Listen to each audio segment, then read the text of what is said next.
हम पढ़ने वाले हैं न्यूरोमॉड्यूलेशन के बारे में। तो जो न्यूरोमॉड्यूलेशन है वो होता क्या है? तो इस न्यूरोमॉड्यूलेशन अगर ब्लैडर की बात करें तो ब्लैडर का दो फंक्शन होता है, एक स्टोरेज और एक वॉइडिंग फंक्शन होता है, जो कि बेसिकली न्यूरल सर्किट से कंट्रोल्ड होता है। और जो न्यूरल सर्किट होता है उसमें दो सिस्टम होते हैं, एक पेरिफेरल और एक सेंट्रल। तो न्यूरोमॉड्यूलेशन में हम क्या करते हैं, ये जो न्यूरल सर्किट होता है इसको टारगेट करते हैं, तो इसी को बोलते हैं targeted electrical modulation of peripheral और सेंट्रल न्यूरल सर्किट्स। अब इसमें बेसिकली हम लोग एफरेंट या इफरेंट जो पाथवे होता है उस पे टारगेट करते हैं, ताकि जो ब्लैडर का जो डेट्रूसर और स्फिंक्टर सिनर्जी है वो नॉर्मल हो सके, उसको रिस्टोर करने की कोशिश करते हैं। और इसमें हमें सबसे ज़्यादा इंपॉर्टेंट चीज़ रहता है कि हम किसी भी नर्व को डिस्ट्रॉय नहीं करते हैं। तो इसलिए जो रहता है, अब न्यूरो मॉड्यूलेशन की बात करें तो इसको थर्ड लाइन थेरेपी गाइडलाइंस में मानी जाती है in case of refractory lower urinary tract dysfunction. तो इसमें बेसिकली जो मोस्ट कॉमन होता है वो होता है सैक्रल न्यूरो मॉड्यूलेशन। फिर जो दूसरा होता है वो होता है पोस्टीरियर टिबियल नर्व स्टिमुलेशन। जो सैक्रल न्यूरो मॉड्यूलेशन होता है वो बेसिकली दो स्टेप में करते हैं। स्टेप 1 में जो रहता है हम लोग टेम्पररी जो रहता है परक्यूटेनियस पहले चेक करते हैं कि उसको जब हम नर्व स्टिमुलेट करेंगे तो बेनिफिट होगा कि नहीं। अगर 50% से ज़्यादा बेनिफिट हो रहा है तब हम स्टेज 2 या स्टेप 2 की तरफ प्रोसीड करते हैं, जिसमें हम लोग परमानेंट जो रहता है स्टिमुलेटर यूज करते हैं और ग्लूटियल पॉकेट में करते हैं। जबकि पोस्टीरियर टिबियल नर्व जो स्टिमुलेशन होता है वो ओपीडी बेस्ड रहता है और इसमें पेशेंट्स को मल्टीपल सेशंस लेने होते हैं। फिर कुछ और जो होते हैं बेसिकली अगर हम बात करें तो वो होता है पुडेंडल नर्व स्टिमुलेशन, इसको भी ट्राई कर सकते हैं। Pudendal nerve stimulation basically constipation के केस में होता है, इसको भी यूज कर रहे हैं। फिर दूसरा रहता है डॉर्सल रूट गैंग्लियन और तीसरा होता है कॉर्टिकल ब्रेन स्टिमुलेशन। तो जो ब्रेन स्टिमुलेशन होता है हम लोग दो तरीके से कर सकते हैं, आइदर डायरेक्टली ही हम इलेक्ट्रिक करंट यूज करते हैं या पहले हम मैग्नेट यूज करते हैं और मैग्नेट जो रहता है वो डिजायर्ड लोकेशन पे इलेक्ट्रिक करंट प्रोड्यूस करता है। तो ये दो तरीके से हम लोग कर सकते हैं। तो अगर हम बात करें क्या क्या चीज़ें रहती हैं, तो ब्रेन में जो रहता है मैच्योरेशन सेंटर वो बैरिंगटन न्यूक्लियस होता है। वो बेसिकली करता क्या है, जो डेट्रूसर रहता है और इंस्फिंक्टर उन दोनों में आपस में जो रहता है सिनर्जी मेंटेन करता है, ताकि एक दूसरे के साथ एक साथ कॉन्ट्रैक्ट करें। तो ये बेसिकली जो रहता है बैरिंगटन न्यूक्लियस, जिसको हम लोग पॉन्टाइन मैच्योरेशन सेंटर भी बोलते हैं, ये ब्रेन स्टेम में होता है। फिर जो दूसरा होता है अगर हम बात करें तो सिंपैथेटिक सिस्टम होगा, और सिंपैथेटिक सिस्टम जो रहता है बेसिकली स्टोरेज के लिए होता है, जबकि पैरासिम्पैथेटिक की बात करें तो वो वॉइडिंग के लिए होता है। तो सिंपैथेटिक सिस्टम जो रहता है थोरैको लंबर रीजन T11 से L2 तक मेनली हाइपोगैस्ट्रिक नर्व से निकलती है और रीजन जो रहता है थोरैको लंबर रीजन से होता है। तो ये क्या करता है, ये डेट्रूसर को रिलैक्स कराता है, प्लस जो इंटरनल इंस्फिंक्टर रहता है उसको कॉन्ट्रैक्ट कराएगा। फिर अगर हम बात करें पेल्विक का, तो पेल्विक जो रहता है S2 S3 S4, तो S2 S3 और S4 इससे एक पेल्विक नर्व निकलती है जो कि पैरासिम्पैथेटिक सप्लाई होती है और वो काम कराती है वॉइडिंग का। तो वॉइडिंग कैसे होगा, उसके लिए हमें डेट्रूसर या ब्लैडर को कॉन्ट्रैक्ट करना होगा और जो स्फिंक्टर है वो खुला हुआ होना चाहिए, तो आउटलेट रिलैक्स करना रहता है। फिर जो पोडेंडल नर्व होता है ये जो रहता है सोमैटिक होता है, ये वॉलंटरी कंट्रोल के लिए होता है। तो ये बेसिकली एक्सटर्नल स्फिंक्टर को कंट्रोल करता है।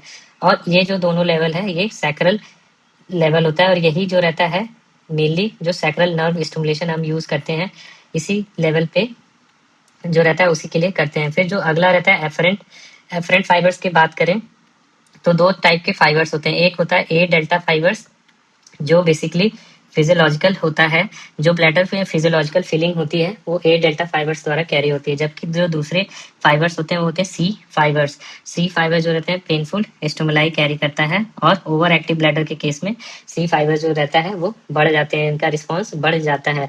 तो इसके लिए बेसिकली हम लोग जो रहता है डॉर्सल हॉर्न को टारगेट करते हैं, क्योंकि जो ब्लैडर से जो रिस्पॉन्स लेके वो डॉर्सल हॉर्न पे ही जाता है।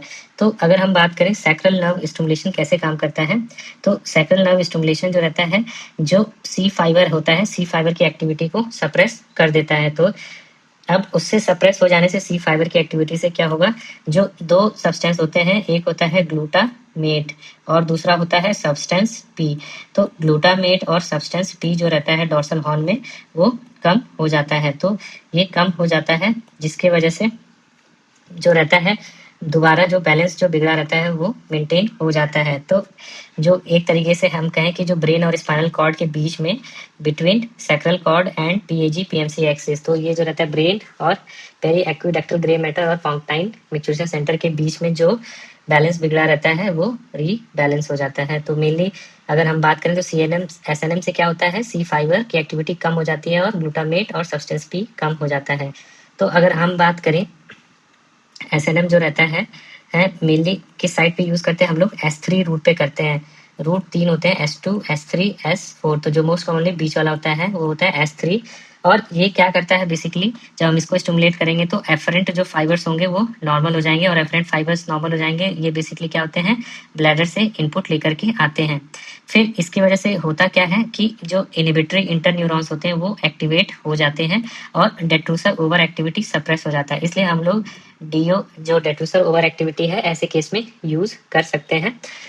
फिर दूसरा जो रहता है, पहला तो ये हो गया, दूसरा जो रहता है ये जो इफरेंट और नर्व फाइबर्स होते हैं उसमें जो रहता है कोऑर्डिनेटेड फायरिंग करते हैं। अब कोऑर्डिनेटेड फायरिंग जब होगा तो स्फिंक्टर रिलैक्सेशन भी इम्प्रूव हो जाता है। और तीसरा जो रहता है, ये सब चीजें जो रहती हैं हम जब फंक्शनल एमआरआई देखते हैं तो उसमें हमें सेंट्रल मॉड्यूलेशन भी मिलता है, बेसिकली पेरी एक्विडक्टल ग्रे रीजन में और एंटीरियर सिंगुलेट और इंसुलर रीजन में। तो ये जो पूरा है इस तरीके से हमें पता चलता है। अब बात करें इंडिकेशन की, तो इंडिकेशन सबसे पहला क्या होगा, डेट्रूसर ओवर एक्टिविटी या ओवर एक्टिव ब्लैडर है उस केस में यूज करेंगे। और बेसिकली तब यूज करते हैं जब हमने 2 या उससे ज़्यादा ड्रग यूज कर ली है और उसके लिए सिम्टम्स जो है रिफ्रैक्टरी हैं। तो बेसिकली जो पेशेंट है उसको अर्जेंसी, फ्रीक्वेंसी और अर्ज इनकॉन्टिनेंस हो रहा है, और जो पेशेंट है 2 या उससे ज़्यादा ड्रग यूज कर चुका है। फिर जो दूसरा रहता है वो होता है नॉन ऑब्स्ट्रक्टिव यूरिनरी रिटेंशन। तो नॉन ऑब्स्ट्रक्टिव यूरिनरी रिटेंशन जो रहता है ये बेसिकली कुछ फीमेल्स में देखा गया है कि उनमें कोई भी पैथोलॉजी नहीं होती है और उनमें जो रहता है जो यूरिन रहता है वो रिटेन कर जाता है और वो ड्रेन क्रोनिक यूरिनरी रिटेंशन में रहती हैं, क्योंकि जो ब्लैडर का सेंसेशन रहता है वो काफ़ी कम हो जाता है, ब्लैडर जो रहता है सेंस नहीं कर पाता है। तो इसको बोलते हैं फाउलर सिंड्रोम। और दूसरा रहता है अननोन कॉज जिसको बोलते हैं इडियोपैथिक। तो फाउलर सिंड्रोम में क्या होता है, बेसिकली क्रोनिक यूरिनरी रिटेंशन होता है because of failure of urethral sphincter. जो यूरेथ्रल इंस्फिंक्टर होता है वो रिलैक्स नहीं करता है, तो यूरेथ्रल इंस्फिंक्टर रिलैक्स नहीं करेगा जिसकी वजह से जो रहता है क्रोनिक यूरिनरी रिटेंशन होता है। फिर जो अगला बात करें वो हम यूज कर सकते हैं वो है न्यूरोजेनिक ब्लैडर। तो न्यूरोजेनिक ब्लैडर में भी यूज कर सकते हैं, बट उसमें एक कंडीशन होती है कि जो रिफ्लेक्सेस हैं वो प्रिजर्व होने चाहिए। क्या होता है कि कई बार स्पाइनल कॉर्ड इंजरी होती है तो उसमें अगर इनकम्प्लीट इंजरी होती है तो रिफ्लेक्सेस प्रिजर्व रहते हैं, और पेशेंट कई बार ट्रॉमा का जो रहता है उसमें भी रिफ्लेक्सेस प्रिजर्व रहते हैं। तो ऐसे केस में हम लोग सैक्रल नर्व मॉड्यूलेशन यूज कर सकते हैं। फिर जो रहता है ये सी फाइबर्स को जो रहता है उसके सब्सटेंस पी और ग्लूटामेट कम कर रहा है, तो हम लोग जो नॉन अल्सरेटिव टाइप का जो रहता है, नॉन अल्सरेटिव टाइप का ब्लैडर पेन सिंड्रोम होता है उस केस में भी यूज कर सकते हैं। तो जो bladder pain syndrome non ulcerative type का होता है उसमें ये काफ़ी हेल्पफुल होता है। फिर अगर हम बात करें तो फीकल जो इनकॉन्टिनेंस होता है उस केस में भी यूज कर सकते हैं, क्योंकि फीकल का भी जो मेनली जो रहता है रूट कौन सा होता है, सैक्रम से ही होता है।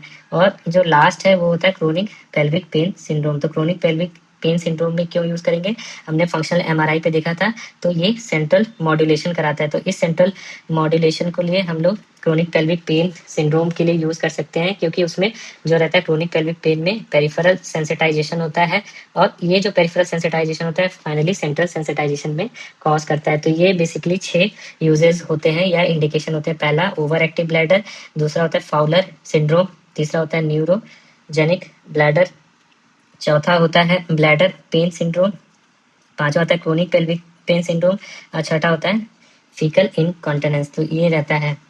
फिर हम बात करें कब नहीं इसे यूज करना चाहिए, तो अगर किसी को इन्फेक्शन है, यूटीआई है, तो हमें यूज नहीं करना चाहिए, पहला। दूसरा, अगर मैकेनिकल ऑब्स्ट्रक्शन है यूरिनरी रिटेंशन का कॉज, तो ऐसे केस में हमें यूज नहीं करना चाहिए। फिर अगर पेशेंट जो है डिवाइस को ऑपरेट नहीं कर सकता है तो भी यूज़ नहीं करना चाहिए, और उसको कोआगुलोपैथी अनकरेक्टेड कोआगुलोपैथी है तो ऐसे केस में भी यूज़ नहीं करना चाहिए।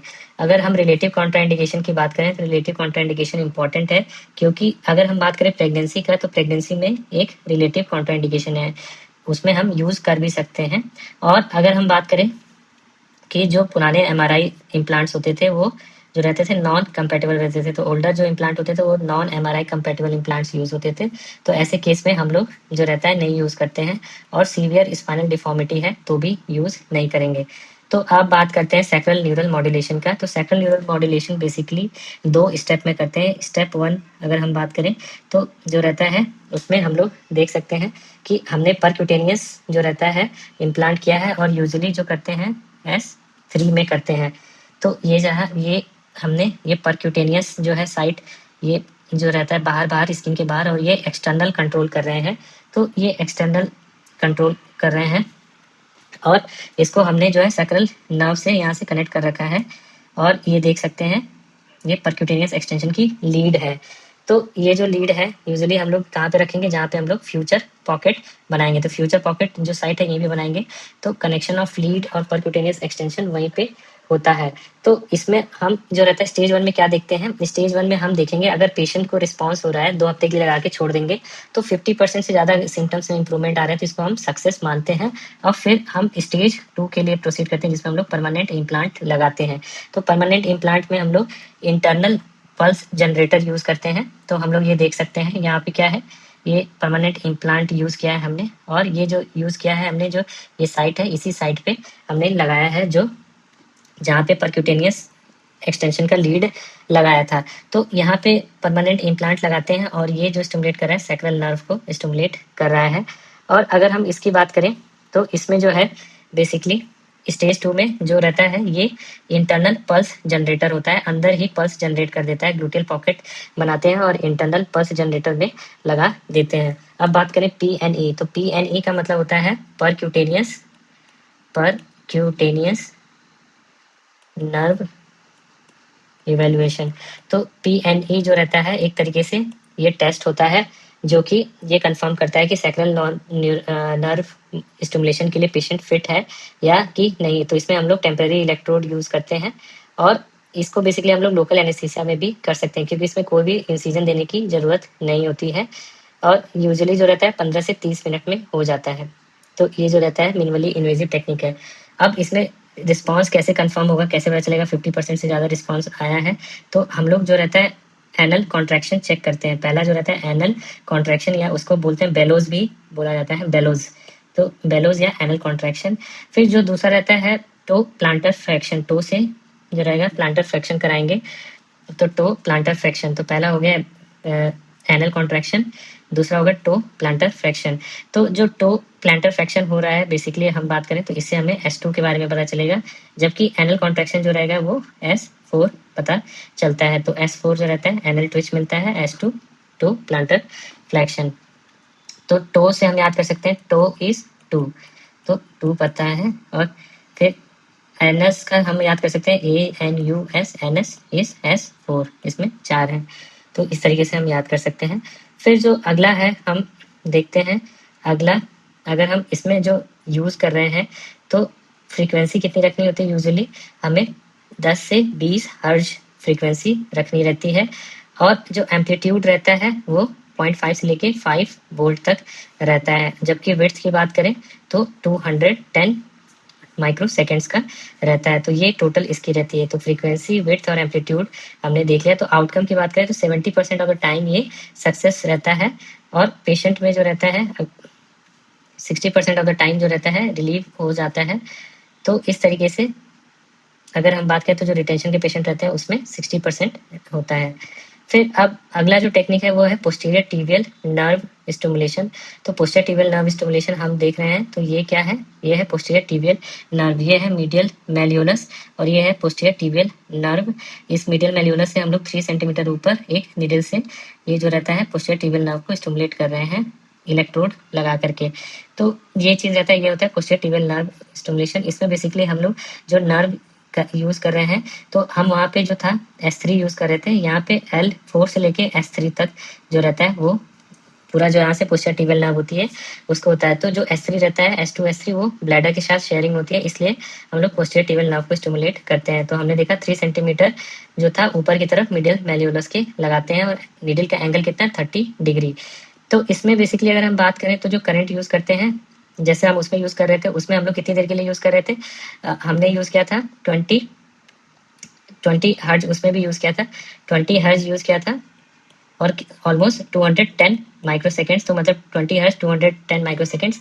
तो इसमें भी हम लोग 20 हर्ज 200 माइक्रोसेकेंड्स के लिए यूज़ करते हैं। और इसमें भी हम टो का फ्लेक्शन देखेंगे, टो से हमने याद किया था 2, तो S2 के बारे में पता चल जाएगा। तो यूजुअली इस प्रोसीजर को हमें आधे घंटे करना होता है और पेशेंट को हम लोग 12 हफ्ते के लिए बुलाएंगे, 12 वीकली। और यूजुअली क्या रहता है, ये मंथली मेंटेनेंस प्रोसीजर होता है, तो 12 वीकली के लिए बुलाएंगे। तो फिर अगर हम बात करें कि काम कैसे करता है, तो इसमें जो रहता है यहाँ से रिट्रोग्रेड, वापस रिट्रोग्रेड मॉड्यूलेशन के टेक्निक पे बेस्ड होता है। इसमें उल्टा जा रहा है तो रिट्रोग्रेड मॉड्यूलेशन होता है, और उल्टा कौन लेके जा रहा है, टीबीएल जो नर्व होती है, पोस्टेड टीबियल नर्व, वो उल्टा वापस जाके सैक्रल प्लेक्सस को स्टिमुलेट करती हैं। तो इसमें जो सक्सेस रेट है, अगर हम बात कर रहे थे सैक्रल नर्व मॉड्यूलेशन में, तो ऑलमोस्ट 70% था, और इसमें जो है ऑलमोस्ट जो पोस्टीरियर टिबियल नर्व स्टिमुलेशन है उसमें 60% रहता है। अगर हम बात करें इडियोपैथिक ओवर एक्टिव, तो हमें बेसिकली याद रखना है 60% दोनों के केस में रहता है नियर अबाउट। एडवांटेज क्या रहता है, ये आउट पेशेंट प्रोसीजर है और रिवर्सिबल होता है, कोई भी सर्जरी नहीं करनी पड़ती है। अब कुछ देखते हैं जो डायरेक्टली हम लोग S2 S3 S4 को एक्टिवेट कर देते हैं, इसको बोलते हैं पुडेंटल नर्व स्टिमुलेशन। तो इसमें हम लोग डायरेक्टली S2 S3 S4 को स्टिमुलेट कर देते हैं। तो इसमें हम सबसे पहले देखेंगे कि जो डायरेक्टली स्टिमुलेट कर रहे हैं, ये ग्लूटियल रीजन में ये डायरेक्टली हमने पीछे से लगाया है और डायरेक्टली स्टिमुलेट कर रहे हैं। तो ये जो रहता है ये पोस्टीरियर टिबियल नर्व स्टिमुलेशन होता है। और इसमें जो प्रोसीजर करते हैं इसको बोलते हैं टेंस। तो टेंस का मतलब होता है, अगर हम बात करें तो टेंस का मतलब होता है ट्रांसक्यूटेनियस, ये है transcutaneous cutaneous electric nerve stimulation. तो जो टेंस प्रोसीजर है, यूजुअली टेंस प्रोसीजर रहता है, हम लोग किसके लिए यूज़ करते हैं, पुडेंटल नर्व के लिए यूज़ करते हैं। और ये जो ज़्यादा फेमस है पुडेंटल नर्व के लिए यूज़ करते हैं, ये बेसिकली ज़्यादा कॉमनली कॉन्स्टिपेशन के केस में यूज़ होता है पुडेंटल नर्व स्टिमुलेशन के लिए। अगर हम बात करें तो ये रहता है टेंस। फिर आगे हम अगर बात करें तो एक होता है डॉर्सल रूट गैंग्लियन स्टिमुलेशन। तो ये जो रहता है एक्सपेरिमेंटल रहता है, इसको भी देख लेते हैं। इसमें क्या होता है, ये जो रहता है ये डॉर्सल रूट है 1 2, तो ये डॉर्सल रूट है, हम इस डॉर्सल रूट को स्टिमुलेट कर रहे हैं with the help of pulse generator. तो ये चीज रहता है। फिर जो तीसरा रहता है वो रहता है ब्रेन को स्टिमुलेट कर रहे हैं, कॉर्टिकल या ट्रांसक्रेनियल स्टिमुलेशन। इसमें जो रहता है 2 प्रोसीजर होते हैं, एक होता है TMS और एक होता है TDCS। तो अब देख लेते हैं जो जो TMS है, तो इसमें हम देख सकते हैं क्या है, ये है मैग्नेट। तो इसको बोलते हैं ट्रांसक्रेनियल मैग्नेटिक स्टिमुलेशन। तो ये रहता है मैग्नेट, जिसको बोलते हैं ट्रांसक्रेनियल मैग्नेटिक स्टिमुलेशन। जबकि इसमें देख रहे हैं हम लोग डायरेक्ट जो है करंट यूज कर रहे हैं, तो इसको बोलते हैं ट्रांसक्रेनियल डायरेक्ट करंट स्टिमुलेशन। तो ये जो 2 प्रोसीजर हैं, हम ये 2 प्रोसीजर करते हैं जो कि अभी एक्सपेरिमेंटल है, ये बेसिकली इसको यूज कर सकते हैं। तो अब सबसे पहले हम बात करें तो हमने क्या क्या, पुडेंटल नर्व के बाद डॉर्सल रूट और डॉर्सल के बाद कॉर्टिकल ट्रांसक्रेनियल, ये भी अंडर रिसर्च है ब्लैडर के लिए। फिर अब बात करें पेशेंट सिलेक्शन की, तो पेशेंट सिलेक्शन हमें कैसे करना है, उसी पेशेंट को सेलेक्ट करना है जिसमें पहले हमने कंजर्वेटिव थेरेपी और ड्रग थेरेपी ट्रायल कर लिया है। मोर देन अगर 2 या 2 से ज़्यादा ड्रग यूज़ कर लिया है और वो फेल हो गया, तो उस पेशेंट को चूज़ करना है। प्लस जो नर्व्स वो इंटैक्ट हो, एनाटमी नॉर्मल हो, कोई भी आउटलेट ऑब्स्ट्रक्शन नहीं होना चाहिए। पेशेंट जो रहे वो अपने आप डिवाइस को मेंटेन कर सके, ये जो रहता है अगर नहीं कर पाता है तो एब्सोल्यूट कॉन्ट्राइंडिकेशन होता है। और ट्रायल में मोर देन 50% जो रहता है सिम्टम रिडक्शन होना चाहिए। तो इस तरीके से हम सैक्रल नर्व जो रहता है सैक्रल नर्व मॉड्यूलेशन के लिए यूज करते हैं। और सैक्रल नर्व मॉड्यूलेशन जो रहता है उसी को हम इंटर स्टीम प्रोसीजर भी बोलते हैं। तो इंटर स्टीम प्रोसीजर जो रहता है सैक्रल नर्व मॉड्यूलेशन को बोलते हैं। और ये जो इंटर स्टीम प्रोसीजर हम देख रहे हैं, इसको डॉक्टर तनागो और डॉक्टर श्मिड ने डिस्कवर किया था। तो डॉक्टर रिचर्ड श्मिड जो थे उन्होंने इसको बनाया था, और दूसरे डॉक्टर थे डॉक्टर एमिल तनागो। तो इन्होंने बनाया था, और फिर फाइनली इसको अब इंटेस्टीन के नाम से मेट्रॉनिक कंपनी बनाती है। तो अगर हम बात करें कॉम्प्लिकेशन क्या होता है, तो अगर अर्ली कॉम्प्लिकेशन की बात करें तो पेशेंट को पेन हो सकता है, हेमेटोमा हो सकता है उस साइड पे, और टेम्पररी रिटेंशन का रिस्क रहता है। लेट कॉम्प्लिकेशन की बात करें तो लीड जो है माइग्रेट कर सकती है, पेशेंट को इन्फेक्शन हो सकता है, और धीरे धीरे एफिकेसी चली जाती है, और बैटरी भी खत्म हो जाती है, डिवाइस भी खराब हो जाती है। तो बेसिकली डिवाइस जो इधर उधर चली जाती है, बैटरी खराब हो जाती है, एफिकेसी चली जाती है, ये सब प्रॉब्लम होता है। तो ऐसे में कई बार जो रहता है, ये देखा गया कि 40% ऑफ द टाइम हमें प्रोसीजर को रिपीट करना पड़ रहा है। जो इन्फेक्शन की बात करते थे वो 5% टाइम्स होता है। तो ऐसे केस में जो हम देखा जाए तो हमने एक नया बनाया है जिसमें यूज करते हैं टिंड लीड्स। तो टिंड लीड्स में क्या होता है, माइग्रेशन कम होता है। और दूसरा जो मैनेजमेंट रहता है कि हम जो अगर एफिकेसी चली जाती है तो रीप्रोग्राम करते हैं और फिर से रीपोजिशन करके रीप्लेस करते हैं। तो ये हमारा जो स्टेप वाइज मैनेजमेंट होता है कि अगर डिवाइस में कोई प्रॉब्लम हो तो सबसे पहले रीप्रोग्रामिंग करने की कोशिश करें, अगर एफिकेसी चली जाए, फिर अगर उससे भी नहीं काम हो रहा है तो रीपोजिशन जगह चेंज करके देखें, अगर उससे भी नहीं हो रहा है तो फिर फाइनली डिवाइस को चेंज करना पड़ता है। तो अगर हम बात करें तो ये जो डिवाइस होती है बेस्ट ओवर एक्टिव ब्लैडर के लिए होती है, वो भी इडियोपैथिक टाइप में। बाकी और में अगर हम बात करें फिर फाउलर्स में, और उसके बाद न्यूरोजेनिक केसेस में हम यूज करते हैं। तो फिर जो रहता है अगला, अगर हम बात करें इसका, अगर हम स्पाइनल कॉर्ड इंजरी है तो कंप्लीट स्पाइनल कॉर्ड इंजरी रहेगा, तो ऐसे केस में क्या होगा, जो नर्व इंटैक्ट नहीं रहेगा, तो ऐसे केस में आउटकम जो रहेगा पुअर रहेगा। दूसरा, अगर पेशेंट का कॉग्निटिव इम्पेयरमेंट है तो भी जो रहता है इसका आउटकम पुअर रहता है। तो अगर हम बात करें गुड रिस्पॉन्स कैसे पता चलेगा कि गुड रिस्पॉन्स आ जाएगा, तो पेशेंट को अगर सिम्टम्स फ्रीक्वेंसी अर्जेंसी का ज़्यादा है तो ऐसे में जो रिस्पॉन्स रहता है एसएनएम का बहुत अच्छा आता है। दूसरा, पेशेंट को सेंसेशन इंटैक्ट है, सेंसेशन इंटैक्ट है तो भी अच्छा हमें पता चलता है कि अच्छा रिस्पॉन्स आएगा। तीसरा जो रहता है, जो हमने ट्रायल दिया उसमें अर्ली सिम्टम जो रहता है रिलीव हुआ है तो भी अच्छा आएगा। अब जो नए नए चेंजेस क्या रहे हैं, तो पहले जो रहता था एमआरआई से अगर हम कोई इम्प्लांट यूज करते थे तो एमआरआई नॉन कंपेटिबल होता था। अब जो रहता है एमआरआई सेफ डिवाइसेस आ गई हैं, और जो बैटरी लाइफ भी है वो भी बढ़ा दिया गया 10 से 15 साल, और रिचार्जेबल भी होता है। तो रिचार्जेबल होता है बेसिकली जो हम बात कर रहे थे इंटरस्टीम के नाम से। तो यूजुअली बैटरी लाइफ 10 से 15 साल हो गई है। फिर उसके बाद हम लोग टिंड लीड्स यूज करने लगे हैं, जो छोटे छोटे मिनिएचर टिंड लीड्स होते हैं उसको हम लोग यूज करते हैं। तो इससे जो रहता है डिवाइस का लाइफ बढ़ गया है। फिर उसके बाद हम लोग ऐप्स का यूज करने लग रहे हैं। अब ऐप्स की मदद से हम क्या करते हैं कि दूर से ही जो रहता है डिवाइस को कंट्रोल कर सकते हैं। तो ये रहता है। फिर अगला जो रहता है साइक्लिकल एनर्जी जो रहता है, हम लोग cyclical energy delivery system use करते हैं। इससे जो बैटरी रहता है वो कंजर्व होता है। तो मेनली जितने डेवलपमेंट हुए हैं उसमें जो रहता है हम लोग बेसिकली डिवाइस के लिए कर रहे हैं। फिर कॉम्बिनेशन थेरेपी यूज करने लग गए हैं। कॉम्बिनेशन थेरेपी में हम साइकिल न्यूरोमॉड्यूलेशन को बोटॉक्स के साथ भी यूज करते हैं इन केस अगर जो है रिफ्रैक्टिव यूरोलॉजी का केसेस है तो। फिर कॉम्प्लेक्स केसेस में हम लोग ब्रेन का भी कॉर्टिकल मॉड्यूलेशन भी करते हैं। तो ये सब चीजें डिवाइस का इवोल्यूशन और रिसेंट चेंजेस। तो हमें क्या क्या याद रखना है कि सैक्रल न्यूरो मॉड्यूलेशन से क्या होगा, ग्लूटामेट कम हो जाता है। तो ग्लूटामेट कम हो जाएगा, ये बेसिकली डॉर्सल हॉर्न में होता है। दूसरा जो रहता है, जो गाबा की वजह से इनिबिशन होता है वो नॉर्मलाइज हो जाता है। तो ये भी जो रहता है ओवर एक्टिव ब्लैडर में हमने पढ़ा था, ग्लूटामेट और गाबा ये सब चीजें रहती हैं। फिर जो रहता है सब्सटेंस पी और नर्व ग्रोथ फैक्टर, ये भी कम हो जाता है। सब्सटेंस पी और नर्व ग्रोथ फैक्टर दोनों कम हो जाता है। फिर फंक्शनल एमआरआई में जो बताया सेंट्रल मॉड्यूलेशन भी होता है। इसमें हम लोग पेरीएक्विडेक्टल ग्रे रीजन, इंसुला और एंटीरियर सिंगुलेट रीजन में एक्टिवेशन रिस्टोर हो जाता है। फिर सी फाइबर जो रहता है वो डायरेक्टली सप्रेस हो जाते हैं, तो जिसकी वजह से अर्जेंसी कम हो जाता है। सेंट्रल डिसेंसिटाइजेशन होता है जिसकी वजह से ब्लैडर पेन सिंड्रोम में रिलीफ मिलता है। तो ये चीजें हैं जो कुछ तरीके हमें याद रखना है। फिर अगला अगर हम बात करें तो अगर स्टोरेज फेज में होता है तो हम लोग थोड़ा थोड़ा लो एम्पलीट्यूड स्टिमुलेट करते रहते हैं, जिसकी वजह से डेट्रोसर जो रहता है इनिबिटेड रहता है। तो कंटिन्यूअस लो एम्पलीट्यूड स्टिमुलेशन करते रहना चाहिए।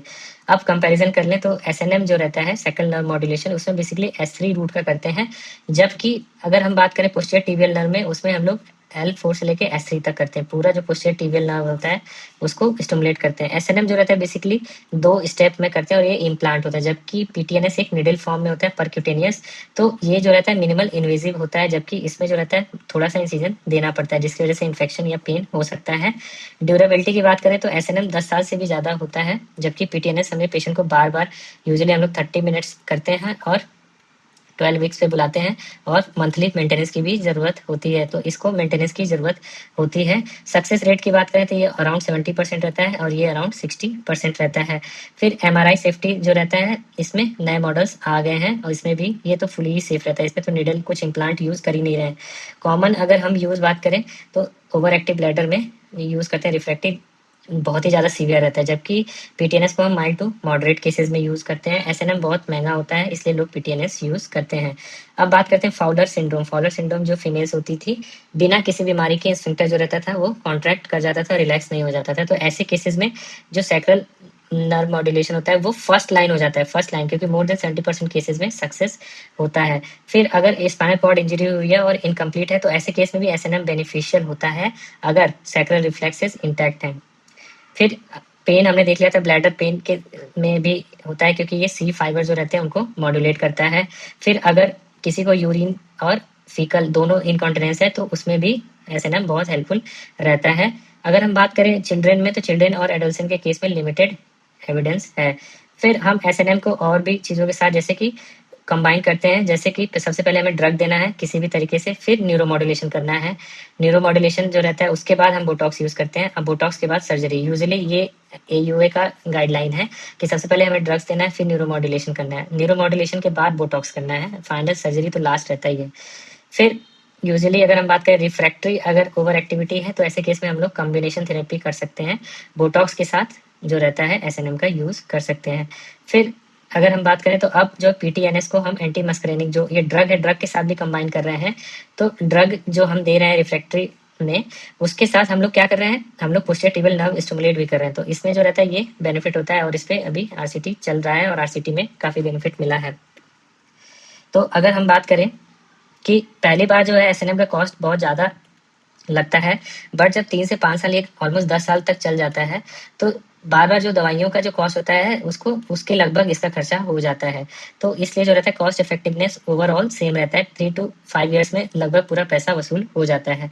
अगर हम बात करें तो ये यूजुअली 10 साल से ज़्यादा चलता है, तो ऐसे में क्वालिटी ऑफ लाइफ जो रहता है 10 साल से ज़्यादा हमारी अच्छी हो जाती है, और 90% ऑफ द टाइम जो रहता है अगर री इम्प्लांट किया तो बेनिफिट होता है, क्योंकि क्या होता है डिवाइस 10 साल चल रही है, कई बार क्या होता है रिवाइज करना पड़ता है, तो ऐसे केस में अगर हम रिवीजन सर्जरी भी करते हैं तो 90% से ज़्यादा बेनिफिट होता है।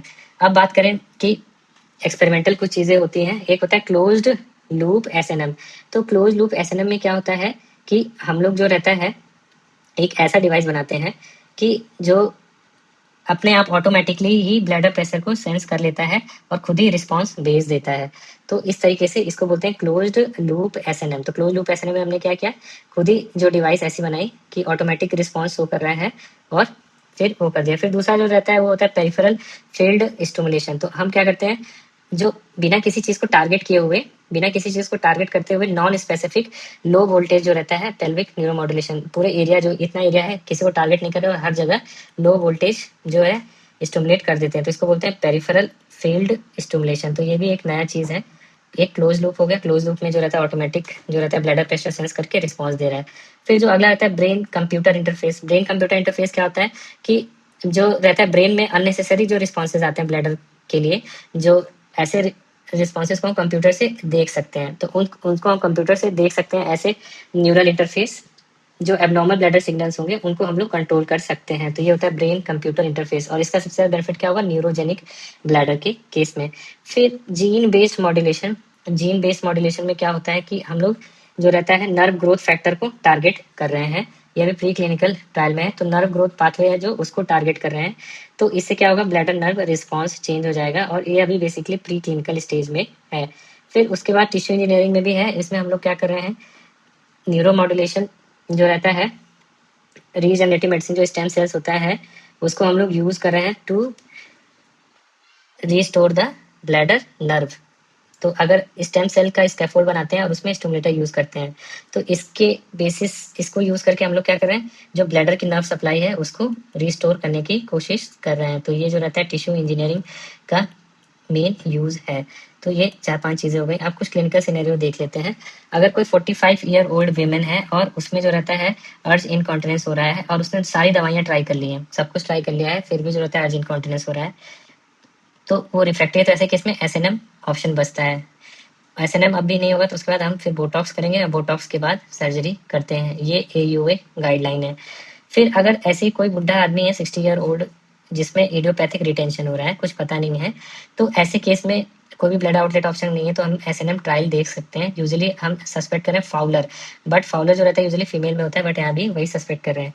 फिर अगला अगर हम बात करें कि एक 28 ईयर ओल्ड आदमी है जिसमें क्या हुआ है, ट्रॉमा हो गया है, ट्रॉमा के बाद न्यूरोजेनिक ब्लैडर हो गया और न्यूरोजेनिक ब्लैडर हो गया और स्पाइनल कॉर्ड इंजरी हुई जो कि इनकम्प्लीट टाइप है, तो ऐसे में भी हम एसएनएम कंसिडर कर सकते हैं। फिर एक पेशेंट है जो इसमें ड्रग्स ले रहा है ओवर एक्टिव ब्लैडर के लिए, बट वो ठीक नहीं हुआ।